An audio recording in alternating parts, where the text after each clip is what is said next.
The National Guard is part of the effort this morning to help families in a Michigan city facing a toxic water crisis. Lead levels in children in Flint doubled after the city switched its water source in 2014. Flint changed the source to save money. The state's governor is facing strong criticism for his response. Adriana Diaz is in Flint, where a state of emergency is in effect. Adriana, good morning. Good morning. The governor has requested help from FEMA to deal with the problem. Almost 2 years ago, the city tapped into the Flint River here for its water, but the water wasn't properly treated, corroding the pipes. This past October, the city switched back to its original water supply in Detroit, but the damage was already done. Genesee County Emergency Management, water filters. Volunteers and state troopers endured below freezing temperatures, going door to door Tuesday, handing out bottled water and filters. But families still can't use the water from their faucets. Can't drink it, you can't bathe in it. It's ridiculous. Michigan's Governor Rick Snyder is under fire for his handling of the nearly 2-year water problem.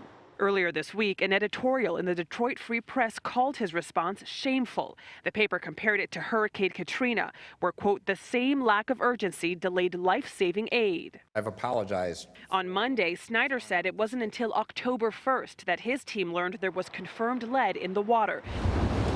But emails first obtained by Virginia Tech researchers show that state officials may have known there was a problem months earlier. In a July 22nd email, the governor's office asked the state health department to look into the water issue, concerned that Flint residents are basically getting blown off by us.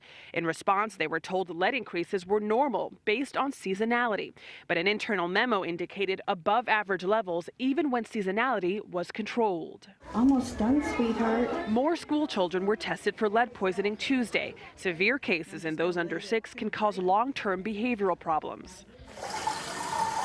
Following the water switch, Elena Richardson's children developed skin rashes and mouth sores. It's been very difficult. My kids have been getting sick. You think it's because of the water? It is because of the water. She lives off of food stamps and gets free bottled water when she can, but often uses tap water to cook. She says the governor's response is not enough. It's just a high crime rate here, and poor African Americans. You know, Snyder don't care. He don't stay here. You know, he don't have family here. The Justice Department has launched an investigation to figure out exactly how this man-made public health crisis happened. In response to a request for a comment, Governor Snyder's office told us that although the governor has issued an apology, he knows the situation warrants more than that. Gail? That's just maddening. It's unacceptable. It's unacceptable in the United States of America because lead poisoning in children, too, is so incredibly dangerous. It causes neurological effects for the rest of your life. I hope somebody's listening. Somebody's listening.